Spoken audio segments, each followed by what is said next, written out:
Yeah, we'll keep it open.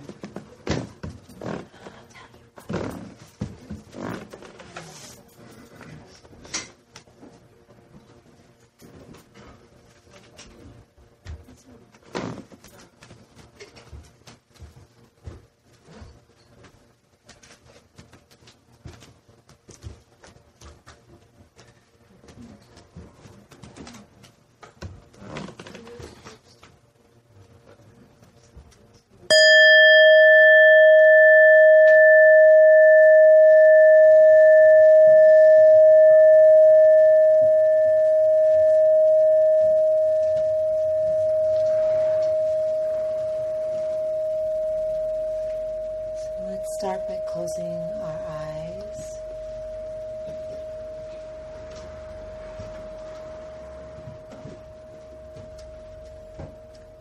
Take a deep breath in through the nose. Just let it all fall out of the mouth.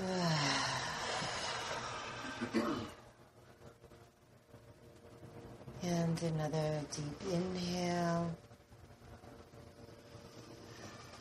And let it go. And this last time as you exhale, see if you can feel the way your body sinks into your chair or cushion.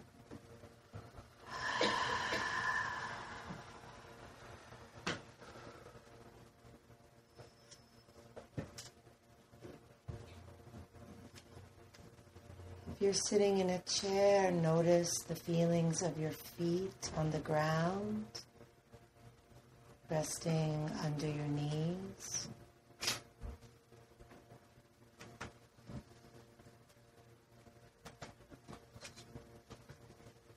We'll all bring our awareness to the feeling of the buttocks. Feeling both sit bones in the buttocks. Releasing down.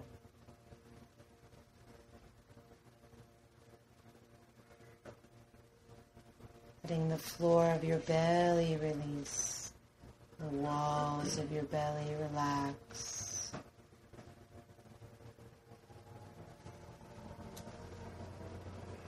Letting the hands rest gently and comfortably.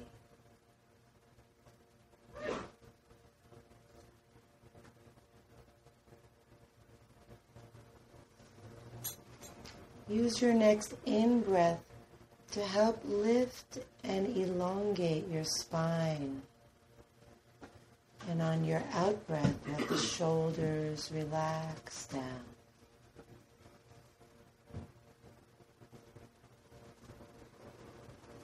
Try your best to let your whole body relax without slumping or slouching. Let your body have a sense of dignity about it, but also ease and humility.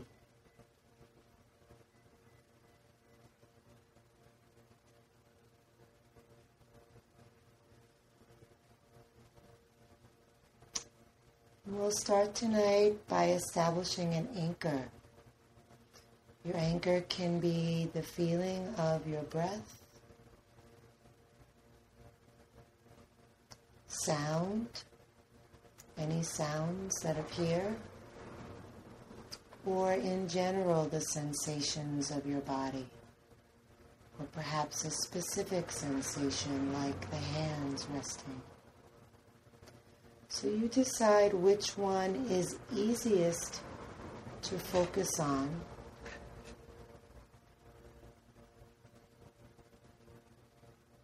And let that be the anchor for your mind that keeps your mind present to the experience of this moment.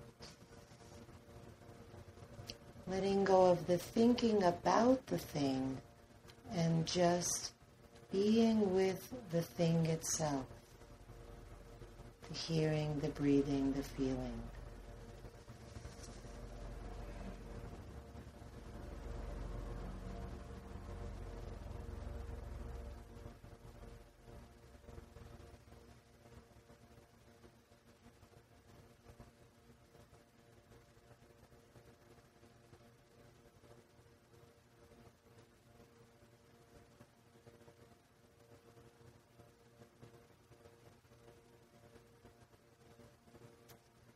of these potential anchors are happening,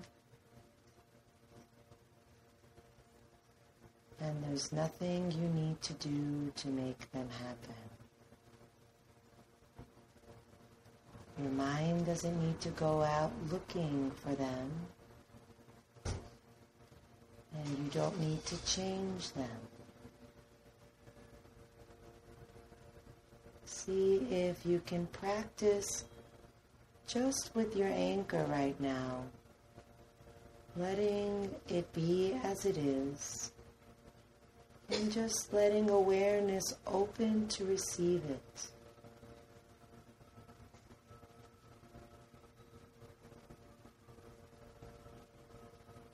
You may notice your mind wandering. That's really normal. Don't let it frustrate you. Just notice when the mind is wandering and celebrate that in that moment of noticing, your mind is present. That's great. In that moment, you can come back to your anchor.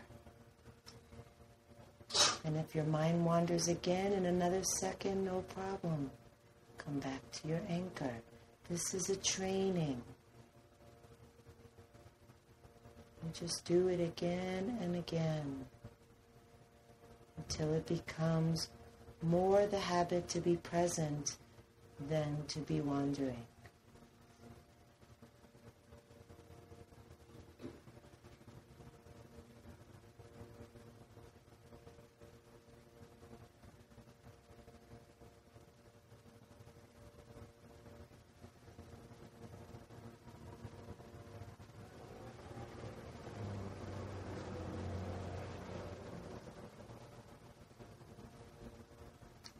When you notice the mind going into thinking, you might note the thinking.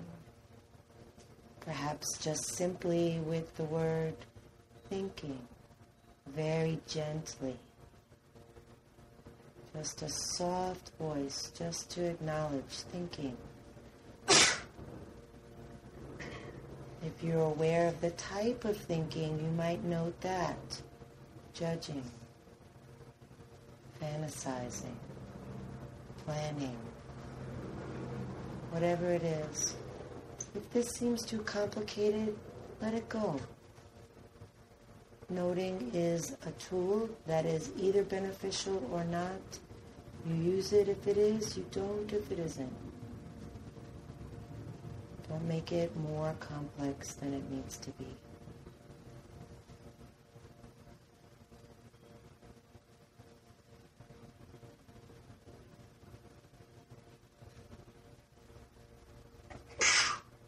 Bless you. Now, you'll let your anchor stay there, but you'll let your mind also notice other sensations, sounds, breathing, whichever ones are not your anchor.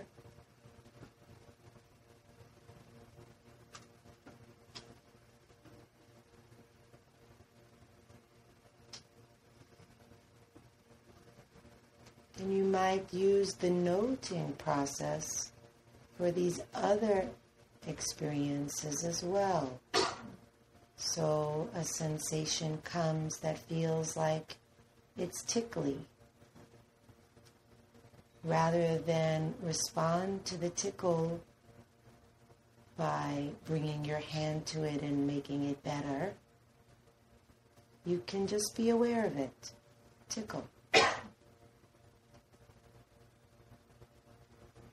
If it persists, you can continue to note quietly in the back of your mind, tickle.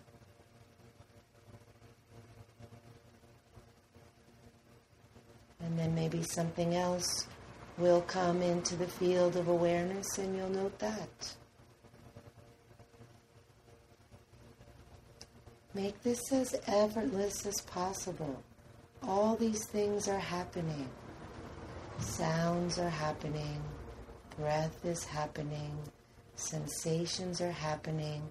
None of these are any better than the rest for your mind to be aware of. Whatever your mind notices is fine. It's great.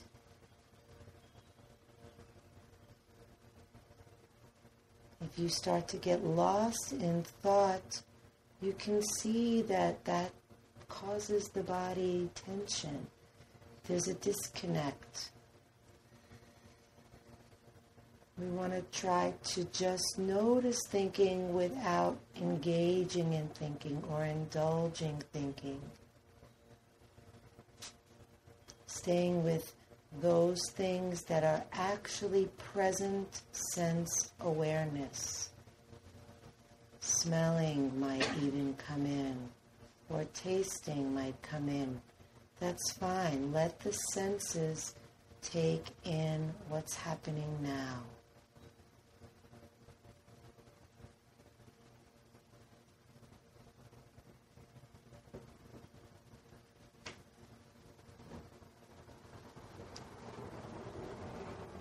And we try to practice being balanced in the mind so that we're not pushing away the things we don't like, and we're not grabbing toward the things that we like. We're just letting it all flow.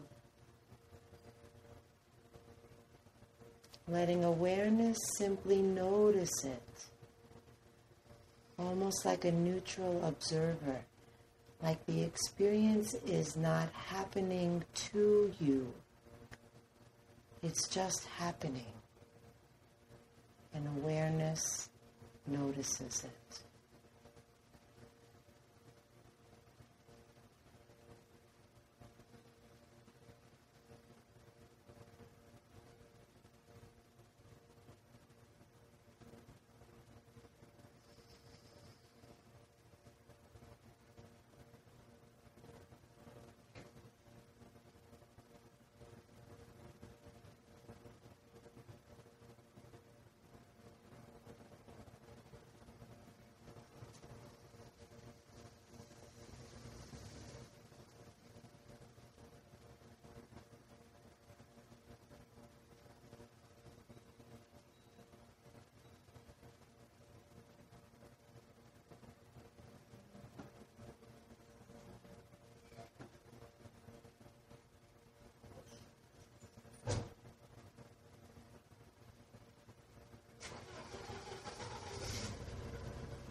Welcome.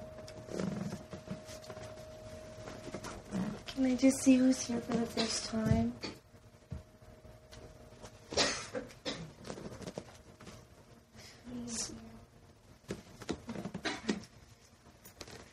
So the meditation that I just led covers everything that we've done already in the last 3 weeks. And each week we add another object of mindfulness, something else that awareness can be present to in the process of meditation. So this week we're going to add something that has probably already been there the whole time, We just haven't talked about it yet. And that's emotions. Has anybody been noticing any kind of emotional stirrings in their stillness?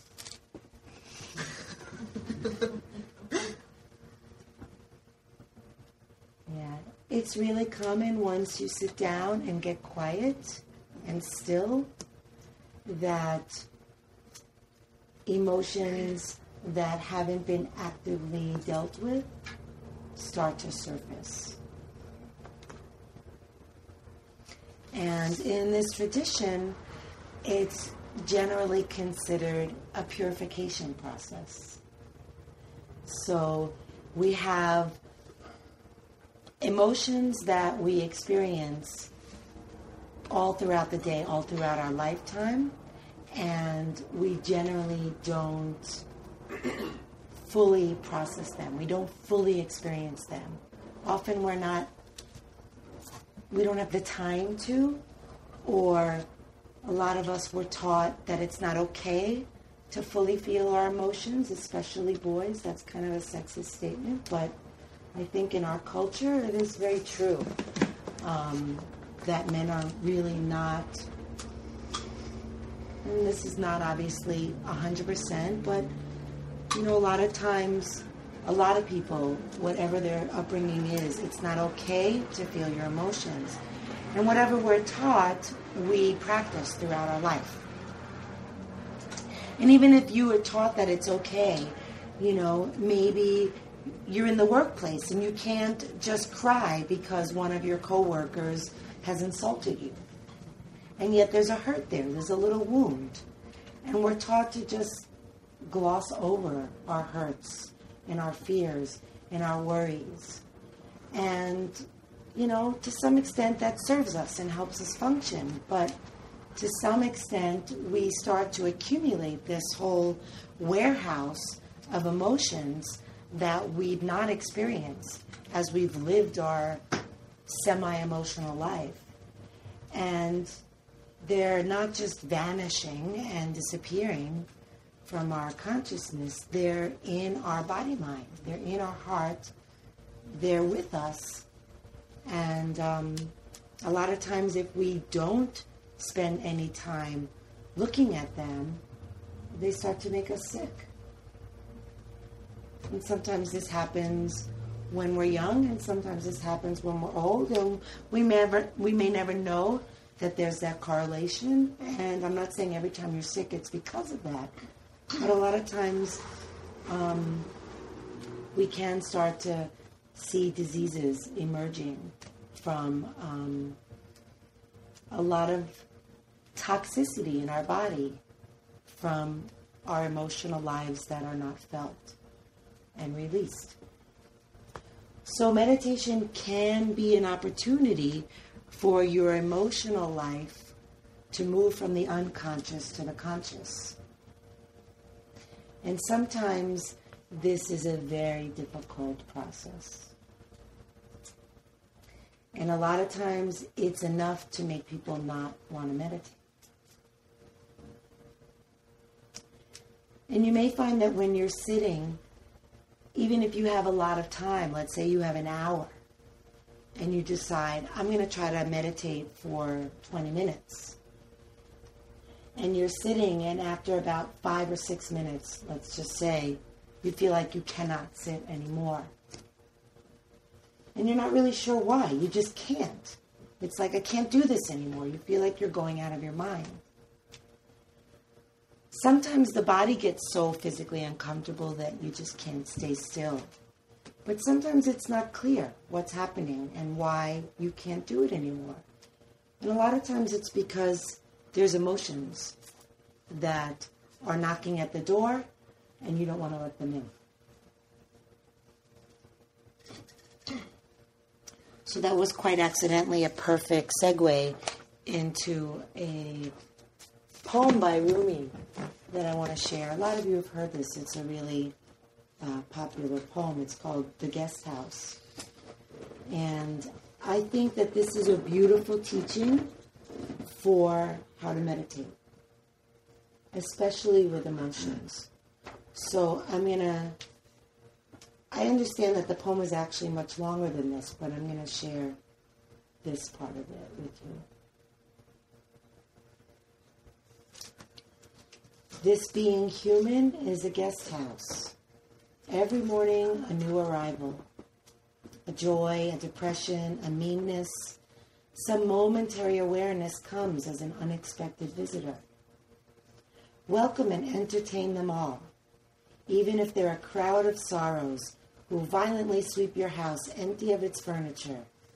Still, treat each guest honorably. He may be clearing you out for some new delight. The dark thought, the shame, the malice, meet them at the door laughing and invite them in. Be grateful for whoever comes, because each has been sent as a guide from beyond.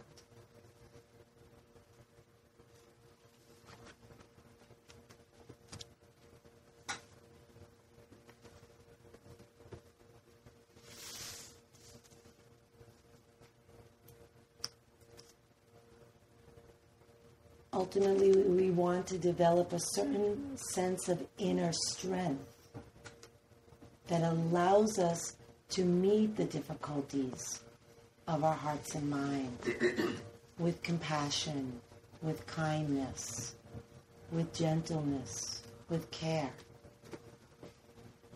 And once we practice enough to develop this strength and this compassion and this care for ourselves and the experiences that live inside of us, we can start to process some of the old hurts and sorrows and griefs and anger. And we can sit with them and we can let them come and we can greet them and we can welcome them. We can invite them to have a cup of tea with us. Because we know that ultimately none of them are our enemies. They're all our friends, and they're all part of us. And they're the scariest parts of us, but they're the parts of us that most need our love and our attention. And so when we're sitting quietly, those parts of us realize, ooh, there's attention available right now. Let's see if it's safe enough to come knocking at the door. And so this is very much a training of the mind, but it's also a training of the heart. It's a training in compassion as well as wisdom. And wisdom will tell us when the difficulties that are coming are too much for us and we can't be with it. And we need to do something else other than just sit there and try to bear it. And that was a mistake that I made a lot. A lot.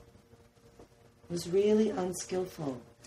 I really thought that because I had developed such a sense of balance in my mind, where I can sit for hours and just be present for what was, that when really difficult emotions came and really difficult pain came to my body, to my heart, that because I can just sit there and watch it all, that I should. And that was really, really damaging to me on some level. Not long-term damage, but while I was doing it, it was really taking me into a darker and darker and darker place. Yeah. So finally what I had the wisdom to do was to practice compassion. So normally I teach compassion later on in this course, but I decided this time that I was going to teach it now, so that you would have the compassion tool to meet your emotions, so that if you, like me and like so many of us, have challenging emotions that can come up during your meditation and it becomes too difficult to be with, you don't have to just stop. You can meet it in a different way that's skillful and loving and caring and actually still lets the emotion be there and just kind of softens it. So this compassion practice comes from a set of 4 practices known as the Brahma Viharas or the heavenly abodes. So basically these are the 4 mind states that the Buddha taught we should all cultivate. The first one is loving kindness, and the second one is compassion, and the third one is sympathetic joy, and the fourth one is equanimity. And they all relate to each other, and I'll get to that some other time. Today we're going to stick with compassion. In some traditions, like the Tibetan tradition, compassion is considered the first Brahma Vihara. Everything comes from compassion. I think that's a perfectly great way to see it. In my tradition, we happen to start with loving kindness. I think either one is fine. Loving kindness is said to be the way the heart greets those who are basically on equal footing with you emotionally. So you walk down the street, you see somebody, and you want to greet them with an open heart. You want to wish them well. You just have a purity of heart and mind that wishes for other beings the same as you wish for yourself. You wish just goodness for yourself, and that's the loving kindness that we extend to all beings. When that kind, loving heart is met with another's sorrow or your own sorrow, compassion arises. And the heart is said to quiver. So the loving kindness shifts a little into compassion, and the quiver of the heart is the feeling for the sadness or the suffering of another without becoming despairing. So there's a sense of evenness to your own being that shows up for the suffering of another without getting taken down by it. It's the heart that wants to relieve the suffering of another, not to sink into the suffering of another. And this is something that we can practice for ourselves. And I'll just briefly touch on the other two, which is that sympathetic joy is that same heart that understands that your heart and my heart are connected. And so when another person experiences good fortune, we feel joy. You hear that your friend got a new job, your neighbor had a baby, your cousin's getting married. These joyful events bring you joy. It's a great antidote to jealousy. And then the fourth one is equanimity. And that's the state of heart and mind that just meets everything as it is. Just accepts. That just knows that things are as they are and that ultimately we can't change them. We can be compassionate toward another's sorrow, but we can't make our friend who's fallen off the wagon and is drinking again stop drinking. And we can't, we can't let the joy that our neighbor is experiencing go on forever. Eventually, that joy may turn to sorrow. We can't do anything about that. There's suffering in the world, there's joy in the world, it all changes. And the equanimous heart, or the balanced heart and mind, knows that this is just how life is, that nature unfolds as nature unfolds and is beyond our control. So those are the 4 Brahma Viharas. And sometimes each of them can be useful in dealing with emotions. Today we're going to deal specifically with compassion only because I find that if you're trying to do Vipassana, this insight meditation that we're practicing, and emotions come up, which they will if you practice it consistently, that when Vipassana is no longer the skillful means with which to meet your emotions, compassion is a really good tool to pull out of your mindfulness box. So the way that I've been taught to practice compassion and that I'm going to share with you is in simple phrases like mantra in the mind. And each of those 4 Brahma Viharas can be worked with phrases. The compassion phrases I encourage to be ones that work for you, and ultimately I'm going to ask you to make up your own. I'll give you some guidelines. So a phrase that you might use is, I care about you. Very simply, I care about you. Or, I'm sorry that you're suffering. Or, may your suffering be held in a compassionate heart. And you can combine phrases. I sometimes give myself a whole long speech, like, I know that you're suffering, and I care about your suffering. I'm sorry that you're suffering. I love you and care about you. May your suffering end. You know, it's not so much about the words anyway, but to hold yourself almost like you're holding a crying child. And maybe the hurt you're feeling is the hurt that you felt when you were a child who cried or didn't cry. Or maybe it's the hurt that you didn't feel or did feel last year when a family member died or a lover left, whatever it may have been. However the pain arises, it needs that tenderness. It needs that care. So for me, it's helpful to think of it as a child. If that's not helpful for you, don't do it. If you're aware when the sorrow arises or the anger arises or the sadness or the grief arises, what it's about, and you may not always. Sometimes it's just sadness.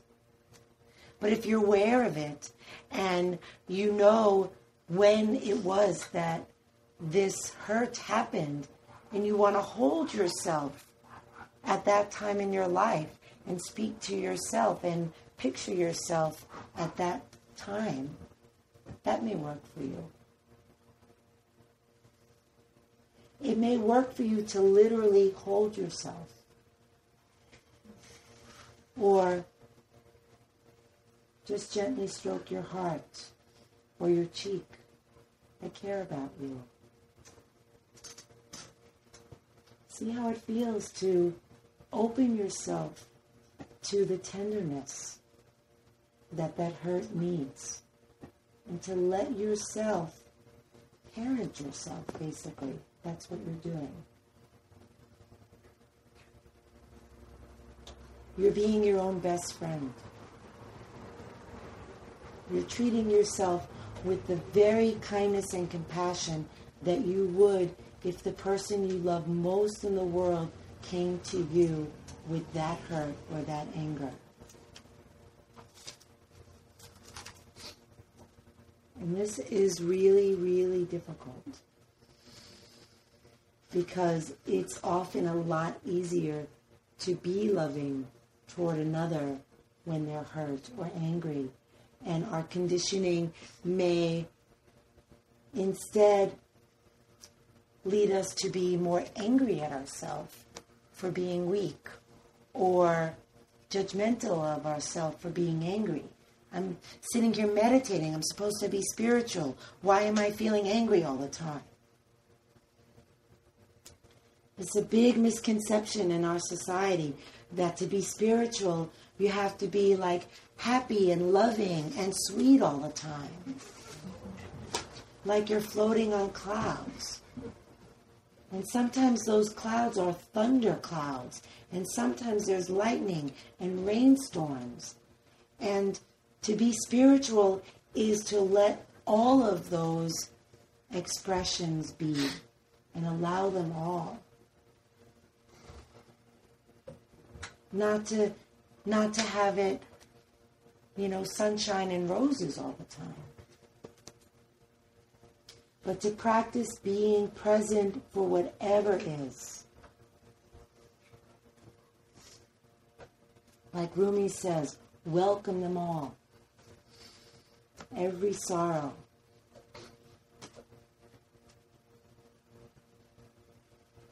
So, I'm going to ask you now to take a few moments and purposely,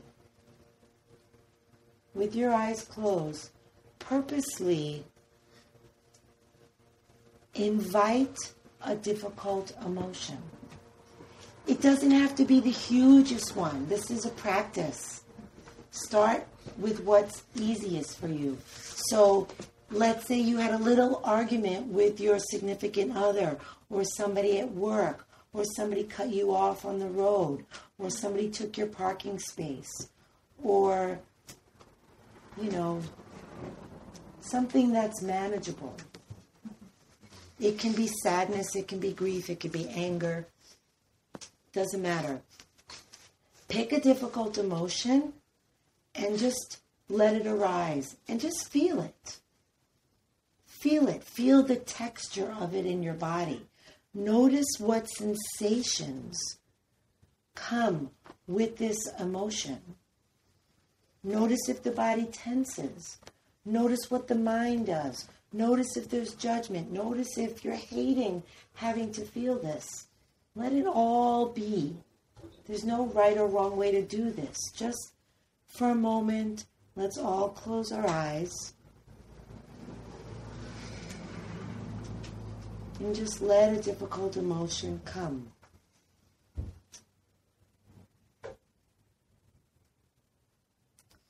And I especially invite you to feel how it feels in the body.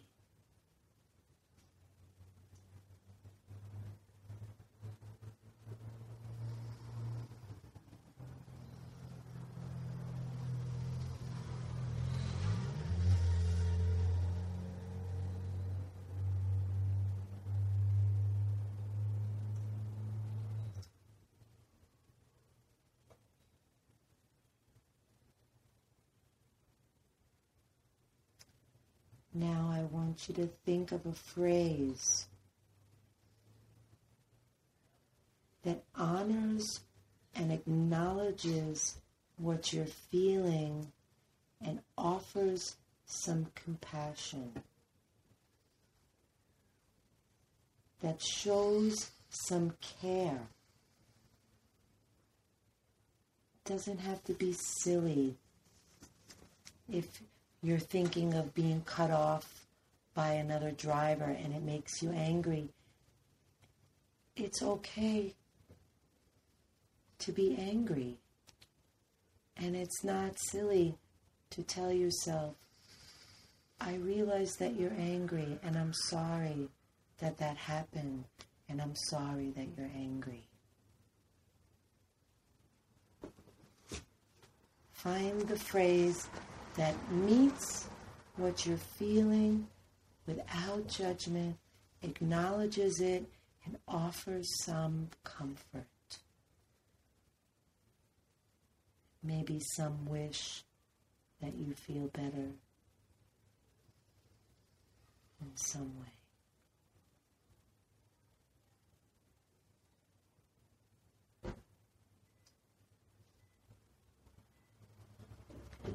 Everybody has their eyes closed.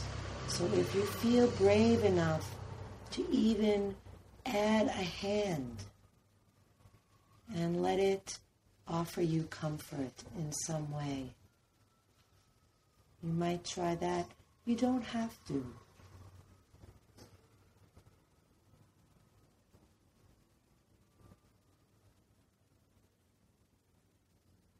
You might place the hand where the body was feeling the sensation of the emotion, maybe in the belly, maybe in the throat, maybe in the heart, doesn't matter.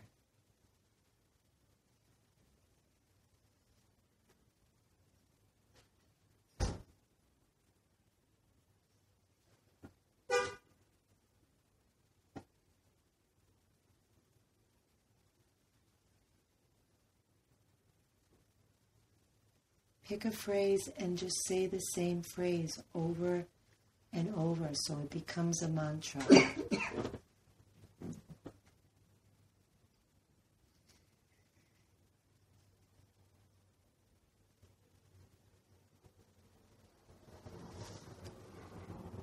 And if you're not feeling that kindness and that care, it's okay.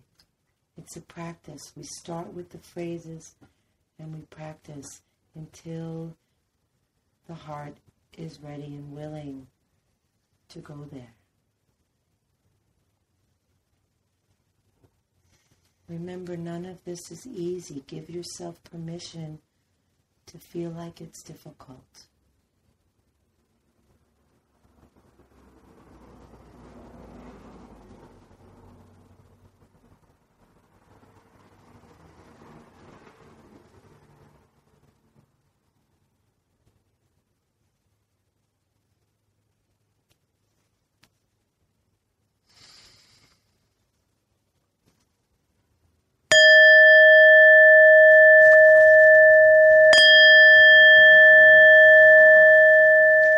Before you open your eyes, see if you'd like to just thank yourself for the care and the kindness that was extended.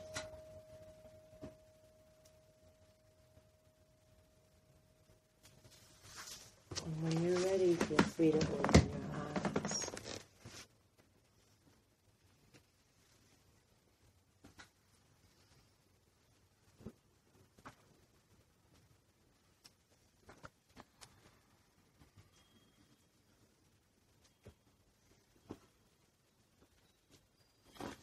Okay, everybody stand up.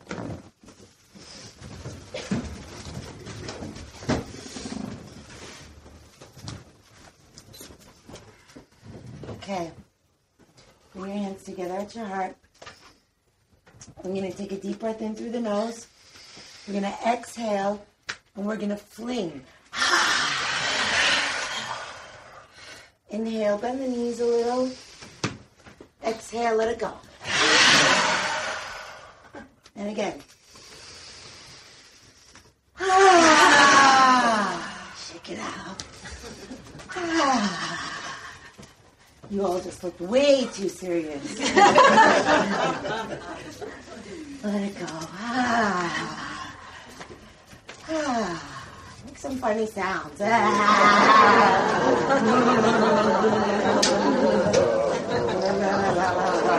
Animal noises, anyone? Okay, thank you.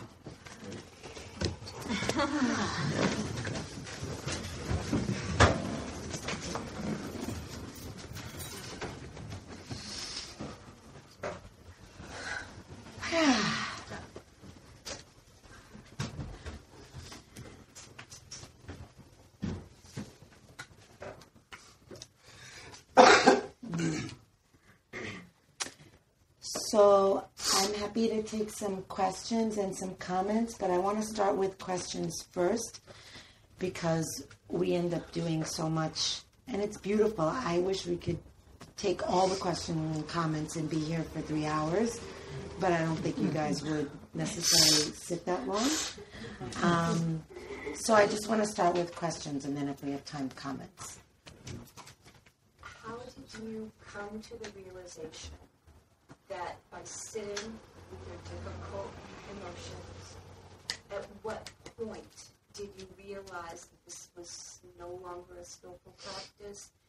Was that something that you came to that realization yourself, or did a skillful teacher or spiritual friend help you reach that? Mm-hmm. Both.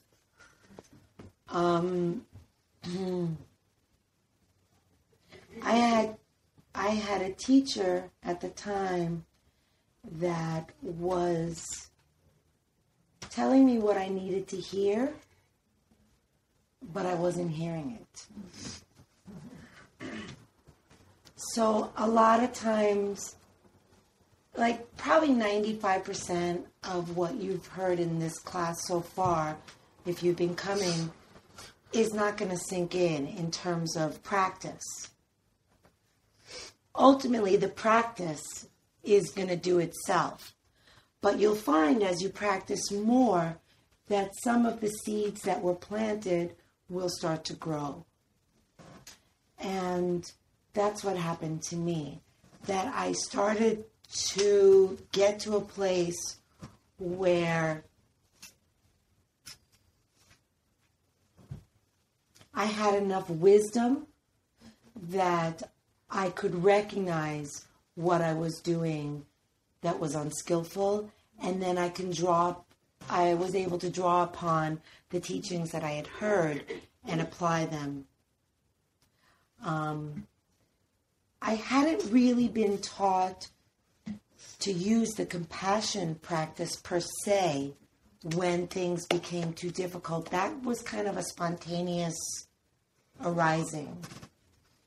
I was going into a very scary place, and it was so bad that I really didn't have any choice.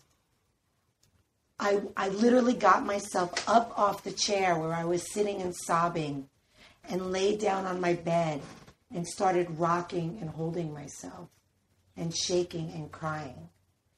And then the phrases started to spontaneously come. I had been taught the phrases. I just hadn't necessarily been taught to use them in that moment. And it totally saved me. And it shifted everything.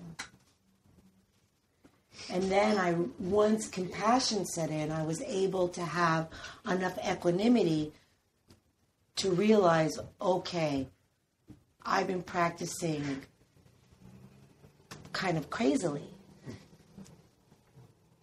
You know, that particular day when that happened, I had been sitting in meditation for over 4.5 hours. It's too much. There was a lot of wanting there. I wanted to get to the other side of this pain that I was feeling.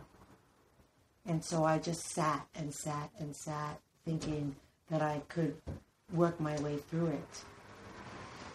And it was just becoming so big that it was swallowing me. My pain was becoming stronger than my mindfulness. And I was getting lost in it.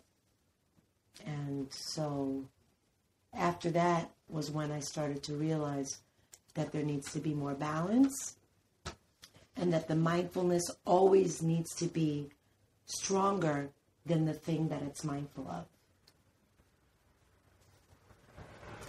Yeah, thank you.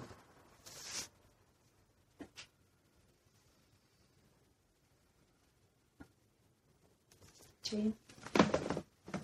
You said to choose a little thing, and I'll have to admit I couldn't think of one, so I went right to a big one. Mm-hmm. It was just solid. Judgment, judgment, judgment, judgment. I couldn't even come close to compassion. Tell me how to do that. Just keep doing it till you finally get there. I would suggest anybody else, is she the only one? Anybody else have a lot of judgment come up? Yeah. I mean, I'd be surprised if that didn't happen for everyone at some point. What I would do is come up with phrases, not in the moment. Like when you're not in the emotion. Come up with phrases, come up with a few, and have them handy, and try them on for size. And then when the emotion is coming up, and the judgment comes up, you might note judging. That's the first thing you might do, judging. This is judging. That's what's happening. No big deal. Judging is happening. Okay. Of course, I was judging my judging. Of course. Of course. I've done lots of that. Of course. And then you can note judging. And then when you're noting the judging, the note, if noting works for you, and again, noting is not, sometimes people become so attached to the noting that it starts to become the primary thing that's happening in their meditation as opposed to just a gentle note in the background. If you're finding that the noting is becoming like you're looking for the right word and your meditation is becoming about the noting, drop noting, then it's not skillful. But in a moment like that, where judging is arising, you might note judging. And then the note or the awareness of the judgment, the fact that you were aware that judging was happening means there was mindfulness present.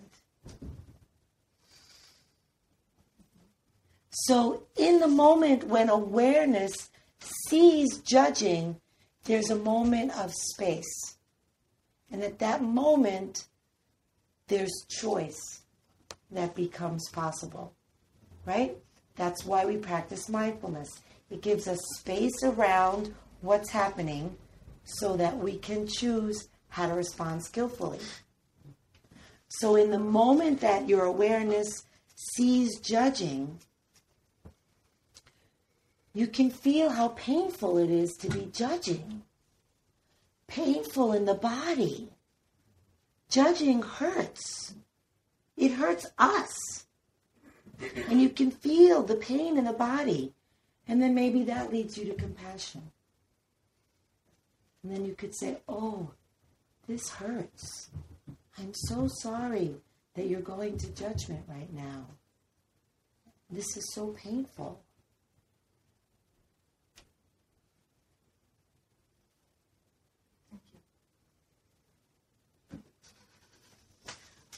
I went to judging also, Mm-hmm. and well, when I went to judging, I decided to say when my mantra was, I will practice non-judgment. So that's what I kept telling myself. I'm going to practice non-judgment, and just try to tell myself that and turn it into a positive way to get over the judgment. Mm-hmm. I just want to share that. If that works for you, that's great, but I want to say something about it. When you say, I will practice non-judgment, it's not a very compassionate phrase. And it may be subtly so, too much to even notice right now. But what compassion does is it acknowledges what's there and it offers kindness to it. It's not trying to make it go away. It's not trying to fix. So it's still a mindfulness practice. So it's still meeting what's there without pushing away or pulling toward. Like in the Vipassana, we don't want to push away and we don't want to pull toward. So when you see something that's happening, and this is very common in other spiritual practices, that we use mantra that negates what we're experiencing. I would encourage you to try something else and try what you're doing and pay attention and see how each feels in your being. Because to say, I will not practice judgment is like, because ultimately you're still going to practice judging. And then how do you feel when your mantra is contrary to your reality? The reason why we suffer is because our mind and our reality are not one. Things are as they are, and our mind wants them to be other. That's where suffering comes from. So when we use our mantra and we address ourselves, we're not trying to create war, but harmony.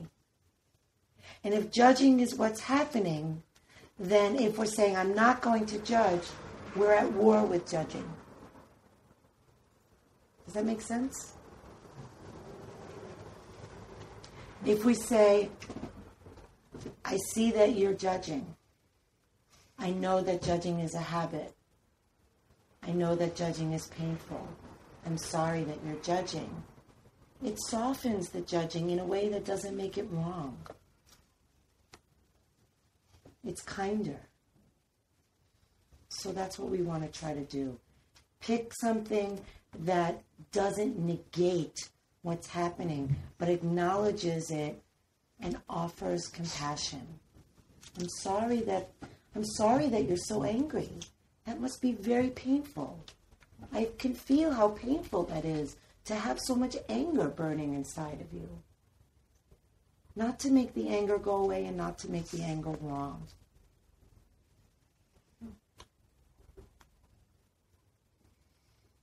Susan?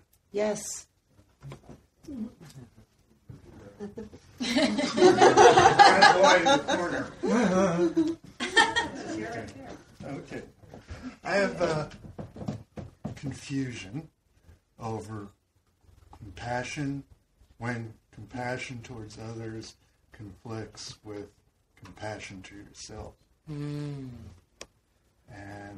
lately I've been feeling situations where to be compassionate to myself, I have to say no, because I get drawn into bottomless kind of pits. So saying no has always been difficult for me, but now I find I have to do that or I will be drained. And so where does it go from compassionate to yourself to being selfish or being perceived and getting caught when your intention is good to be saying, oh, you're selfish, you're only thinking of yourself. Well, I'm going to collapse if I don't think of myself. So. I'm so glad you're here. You always have the best questions. And they're really practical questions. And that one is probably one that everybody encounters. So, the first thing I'm going to say is really trite. You've heard it a million times. But, you know, they always tell the adults who are traveling on an airplane with kids, put your oxygen mask on first. Right? So that's the first thing I want to say. The second thing I want to say is I'm so glad that you're recognizing when saying yes to other people is draining you. And that you're exercising compassion toward yourself and engaging in that very difficult practice of saying no. First, you know, congratulate yourself for that. It's not selfishness.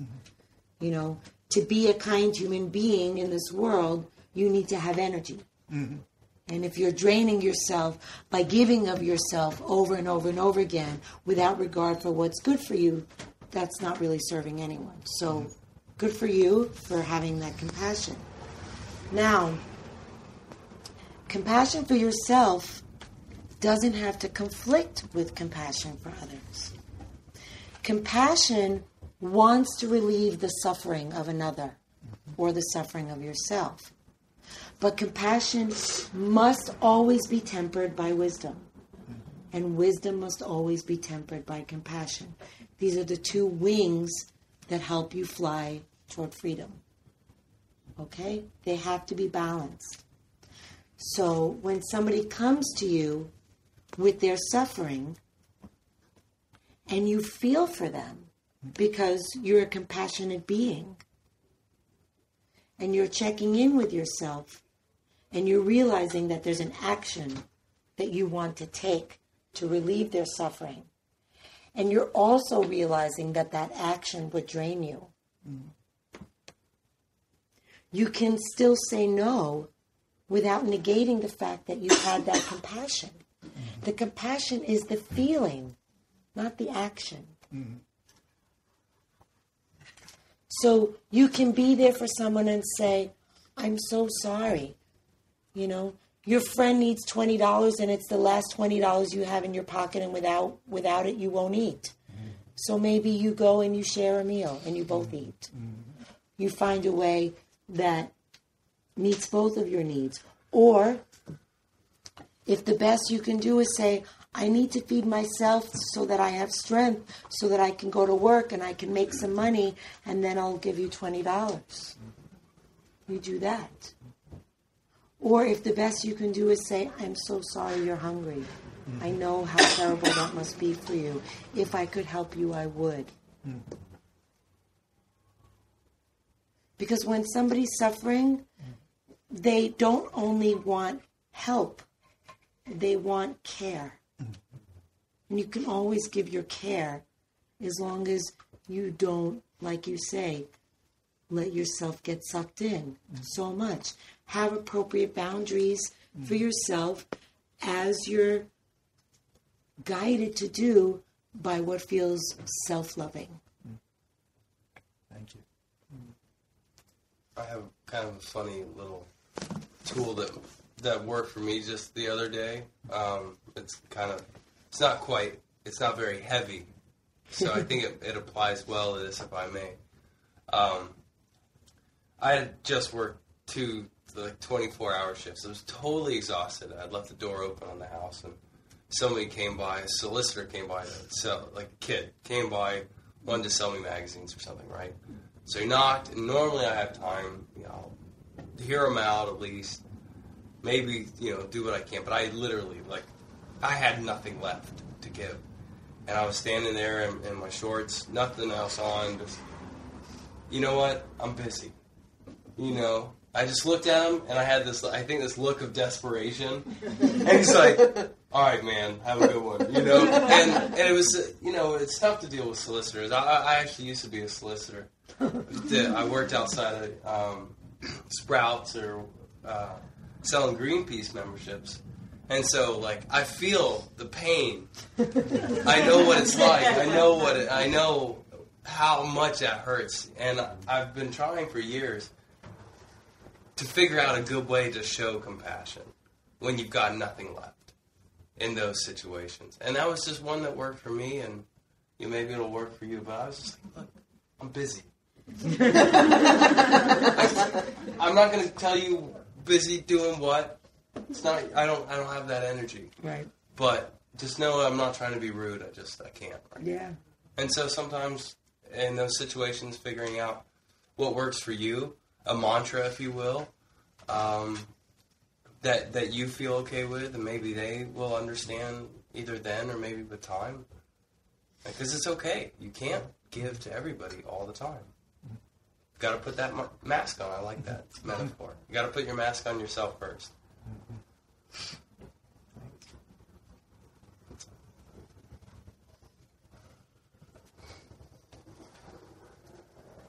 Okay, so now we have the alternate tool. We're going to try to practice with emotions within the context of Vipassana, insight meditation. And there's something that's really, really, really important, and I should say really 1,000 more times. And this teaching actually applies to all of the objects that we may be mindful of. It's just the hardest to remember to apply it to our emotions. So a few weeks ago when we were just at sound and breath, some people said that they found sound easier to be mindful of because it was impersonal. It's outside of us.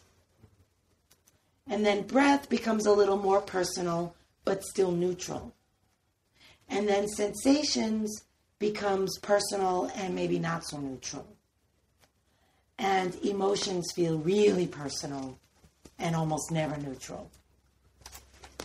And so it's really hard to keep a steady presence of awareness with emotions without mindfulness getting swayed, without mindfulness getting sucked in to emotion. So, I guess I'm just going to say it right out. It's not personal. It's not personal. This was the hardest teaching for me. It took me probably 9 years to get. So, I don't expect you to get it today. If you do, great. It seems almost impossible to accept. What do you mean it's not personal? They're my emotions. Of course they're personal. Right? But here's the thing. Anger is anger. Sadness is sadness. Grief is grief. Fear is fear. Sorrow is sorrow. Joy is joy. Compassion is compassion. This is nature. These are things that exist and are pervasive, and everyone has them. You're not the first person to feel anger, and you're not going to be the last. And maybe you think your anger is different. It's your anger. It's really, really angry.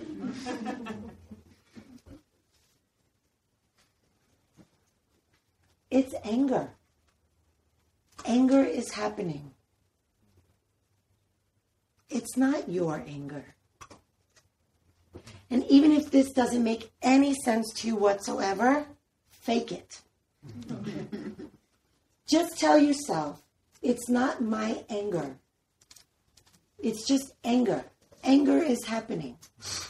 Anger feels like this. This is anger. Anger is something that exists in this world. Everyone experiences it. In this moment, anger is being experienced. Not my anger. It's not yours. Do you own it? Then what happens when it goes? Who did you give it to? Who gave it to you? You may think somebody gave it to you. Doesn't work that way. Emotions are just nature. They're the same as the temperature, the weather, how many clouds are in the sky, how bright the sun is, where the moon is, how the wind is blowing. These are nature. When you go outside, you feel on your skin the temperature. You feel on your skin the sun. You feel on your skin the wind. Is it yours?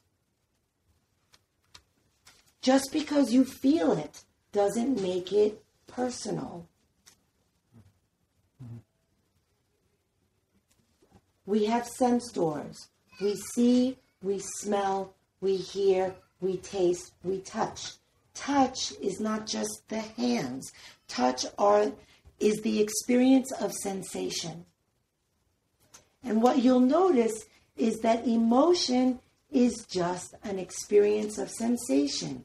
Just like heat, just like cool, just like sun, just like wind, just like rain. Some sensations we feel on the outside of our body, some sensations we feel on the inside of our body. When we feel it on the inside, we think it's us. I am angry. Really? Is that who you are? You're angry? So does that mean if he's angry, you're twins?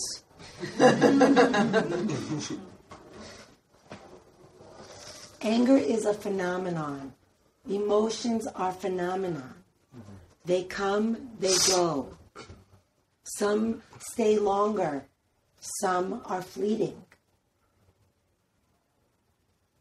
They all change and they all pass and they all move through us.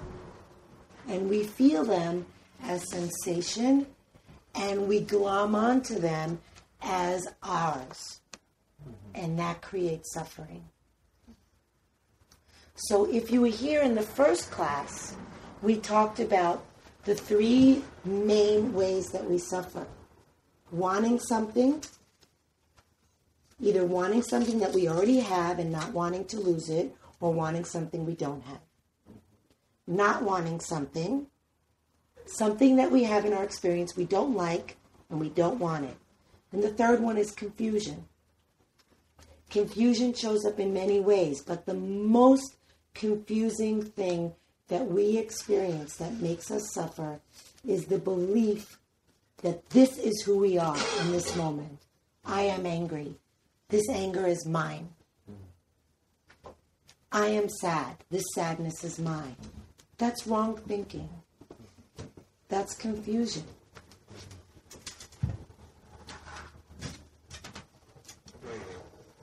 I'm going to take a picture of the class.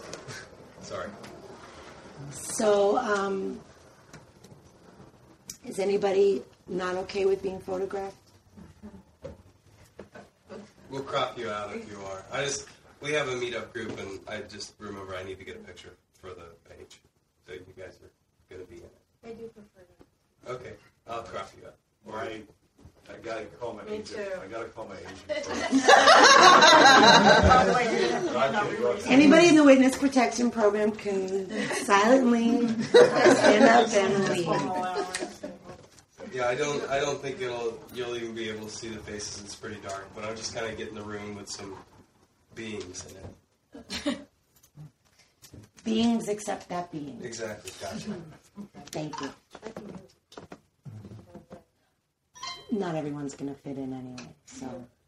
Susan? Yes. Can you ask them if they want the light on in the other room because it's getting really dark? Yeah. Do you need the light or it's okay? One light in the corner. All right. Oh. Nobody's falling asleep? Okay. It's a summer party back there. Okay. So we're going to practice in a minute with everything. All of it. With the sounds and the breath and the sensations and the thoughts and letting the thoughts go and the emotions.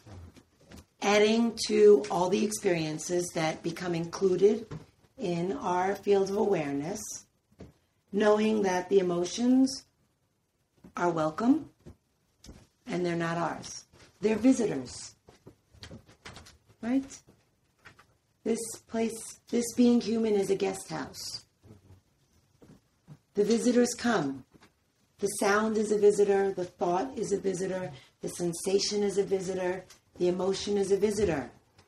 Let them stay as long as they want and let them go when they want to go. Be the best host and hostess ever. Right? So you're not going to hold on to that really blissful state. You're going to let it go. And you're not going to push away that uncomfortable sensation. You're going to let it stay. It'll go when it's ready. That's how we practice. And none of it is us. If it's helpful and you need some concrete sense of what you are, if you're not the sounds that you hear and the sensations that you feel and the breath that you breathe and the emotions that churn through you, imagine for now that you are the awareness that experiences all of it. Just the consciousness, the pure light of consciousness that sees it all. You are the house that accepts the guests and welcomes them all. Okay? Do your best. Notice if judging comes up. Notice if frustration comes up. These are not outside of the meditation. Everything is the meditation. Everything. Frustration arises. This is what frustration feels like. I suck at this. Notice that. Yeah? Okay.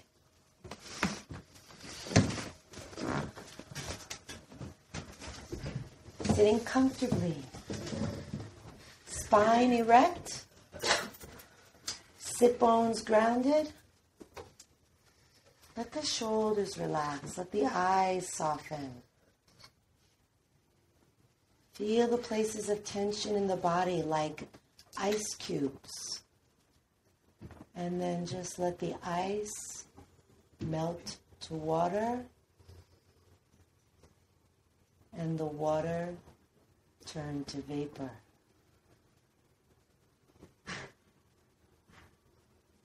If you like, you can start with your anchor just to help the mind connect into the present moment. Once you feel like the mind is here in the being, in the body, then open the door and let everything in. Expand the field of awareness to all that may arise. And we'll sit silently for this last meditation.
relax the body.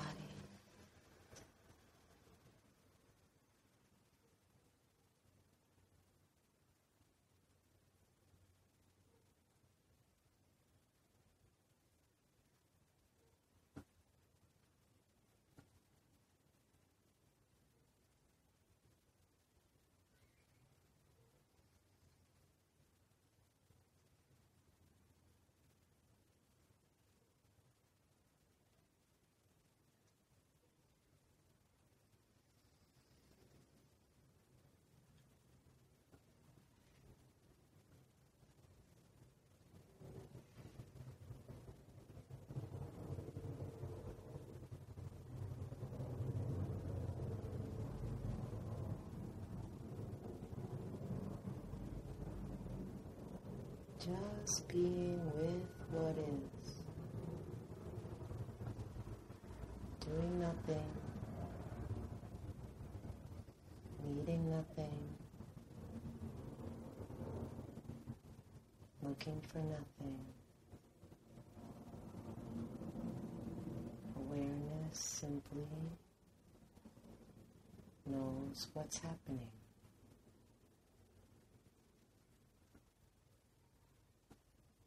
Whatever's happening is happening on its own. Awareness simply is aware of it.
Questions? It's something that happened when I did therapy with inner child stuff, so it's sort of like that compassion thing, but it keeps putting me in this really sad space where I just feel sorry for that kid, and it's hard to get out of that. It's hard to, move into a healing place from it, because it just feels so bad. So I tried to do, okay, well, see, that's good, because you have compassion, you understand, you can help other people. But, man, that is a sticky little hole in there. Yeah. Did everybody hear what you said? So in the 4 Brahma Viharas that I talked about, they all have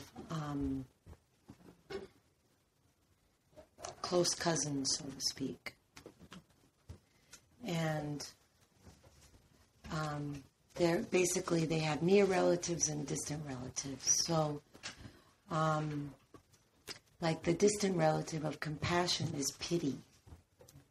But the near relative of compassion is what you're talking about. It's a near relative because it's not the opposite of it. It's very close to it, but it's not as skillful, as helpful. And that's that, like what Bob was talking about, that happens to him with others, that getting sucked in by the sorrow. So there's the being that's compassionate, in this case, your little girl, and then there's the being that's suffering, and then there's the being that's compassionate.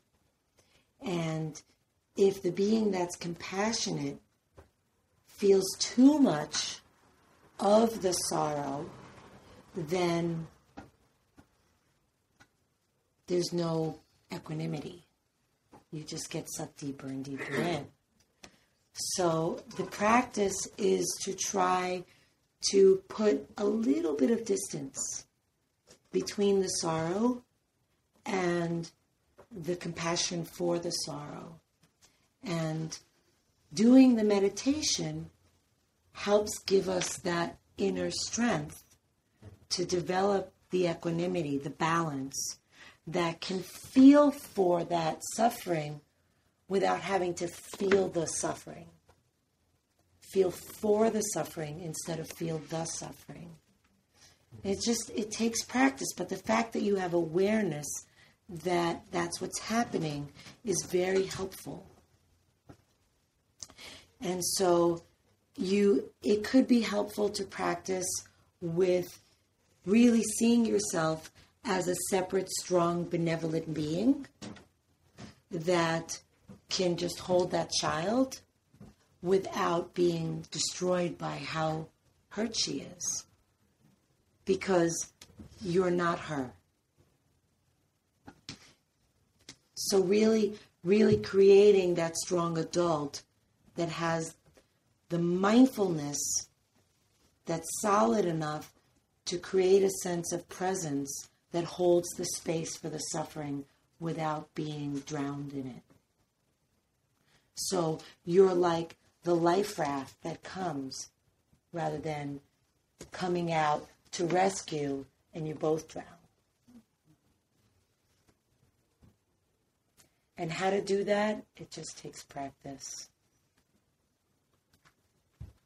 Yeah. It just takes strengthening the mind and the heart. You can practice by doing loving kindness for yourself. And we'll get to that, unfortunately, if in a few weeks, or if you email me, I'll email you back and tell you how to do that. But if you do a lot of loving kindness for yourself, it starts to build a little bit more strength in the self that needs to be there for the suffering. Mm-hmm. How do you know the point when you need to shift between feelings or sensations to compassion? Yeah. So she asked, how do you know when that point is, when you have to shift from just feeling it to having compassion for it? Can you keep a steadiness of mind and feel it without being overwhelmed by it? So like I said before, is mindfulness stronger than the object that you're being mindful of? If the sensations or the emotions or what you're experiencing feels overwhelming, it has become stronger than mindfulness. And then the practice isn't serving you. And then you switch to compassion. I'm having trouble picking a mantra that doesn't spark a whole flood of harsh thoughts. Like, even something like, I'm sorry you're so sad right now. Might spark me to say, well, you know what, you actually deserve to be sad right now, so, stuff like that. Right. Yeah. Like I said before, working with the emotions is a cleansing process. And so a lot of times what happens is stuff like that is going to come up. So a lot of times when we practice loving kindness, what comes up is all that is opposite loving kindness. And when we practice compassion, what comes up is all that is not compassionate. That's okay. They serve that purpose to some degree. Just to stay aware that that's what's happening. And when it does happen, should I just go back to breath or just to get out? Yeah, maybe. If you can't keep the steadiness of the mantra going, like you might say, I'm so sorry you're sad right now. And then the other voice will say, well, of course you're sad. You're a fuck up or whatever, And then you might say, oh, I'm sorry you feel that way. And address that. And just let there be the voice that's anti-compassionate, and meet it with the voice of compassion again and again and again. Maybe tweaking the phrase to respond specifically to the sorrow that's coming up in that moment. So if there's sadness and you say, I'm sorry you're so sad right now, and then judgment comes up and says, of course you're sad, whatever, then you say, I'm sorry you're feeling so much pain and judgment right now. And if it becomes like a nightmare and a mess, go back to breath. Earlier when we were doing the exercise, my issue was not the thoughts, it was the chemistry, physical chemistry. Once I thought about that thought, and I've noticed this when I'm awake and I'm stressed and I have a moment, I have a tendency to get very stressed, very tight in this part of my shoulder, just stands up, and my stomach will get into a knot. Mm-hmm. And when I recall that thought for the exercise, immediately I could feel this tension, and no matter what I was telling to it in English and in Spanish, thinking where can I find my subconscious, it wasn't really going away. Even I think until we got up, kind of felt a little bit looser. So similar to her question, how do you work with the body chemistry, that tension when the thoughts are not, the thoughts seem to be mindful, it's just that your body is not letting go. It's still fighting. Yeah. So you're noticing something that one starts to notice when you meditate is that thoughts create emotions and emotions create sensations, or the emotions are the sensations, however you think about it. So the first thing I want to say in response to that is the practice isn't designed to make it go away. So if you were doing the compassion phrases and it wasn't making it go away, that doesn't mean you were doing it wrong. Sometimes compassion works to make it go away, and sometimes it doesn't, and it's never intended to make it go away. Somebody comes to you and they're grieving, they just lost their dog, and you say, I'm so sorry that you lost your dog. I know what that feels like. It's so sad. I'm so sorry. Do you think that they're going to stop grieving over the loss of their dog? No. Of course not. But it helps to know that somebody cares about their suffering. That's the point of compassion. I care about your suffering. That's the classic compassion phrase in this tradition. I care about your suffering. And that's what we're communicating. That being said, when you're feeling the sensations so strongly,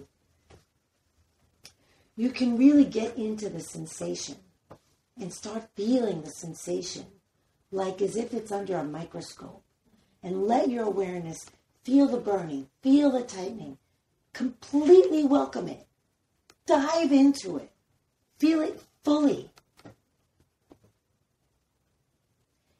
And I'm reluctant to say this because I don't want it to be a goal, but sometimes that makes it go away.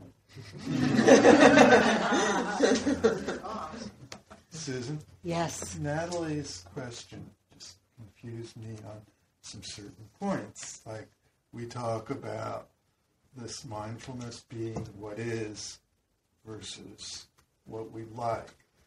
So it seems to me that sometimes saying, I feel really bad, what you're going through, is really not compassionate, because it could be perpetuating someone to indulge in behavior that could be harmful to themselves or others. So maybe it seems, maybe I'm wrong, that a more compassionate approach, depending on the situation, what is at the moment, would be to shake the person and get them to stop. They're going to run across the street in front of a car and saying, I feel terrible that you feel so bad. It's going to perpetuate them. But if you say, hey, or tackle them, or, or scream, and they turn around and look at you and it stops, then that may not appear compassionate, but in a sense, you're stopping something, you're helping by whether you want to call it tough love, which I don't like, but something like that. Right. So you're again raising the point of the balance between compassion and wisdom.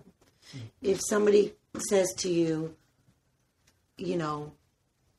calls you on the phone and says, I hate myself, I'm about to slip my wrists, you're right. The skillful thing to do is not to say, oh, I'm so sorry you hate yourself.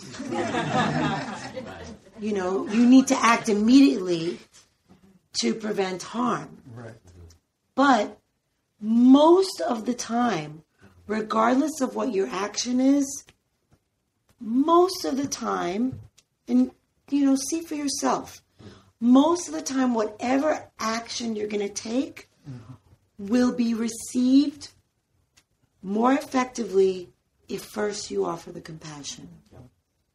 So, like, you say, I'm so sorry that you're feeling that way, but really there's no reason to kill yourself. It might be received better than just, don't kill yourself. There's something about being met and acknowledged that allows you to relax and allows you to take in the next thing. Mm-hmm. There's something about being seen and heard that takes our defenses down and lets the wisdom that the person is next going to offer penetrate.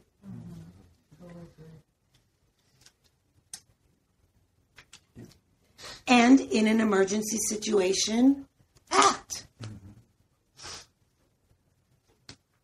It's always about doing what's skillful. You can always apologize later. Yeah. After you tackle them. Yeah. Okay. Good. So, I hope you're practicing. As you practice more and emotions do surface, try first to just be with it. If they become unbearable, go to compassion. If compassion helps things subside, then go back to Vipassana, mindfulness. Thank you. Thank you. Thank you.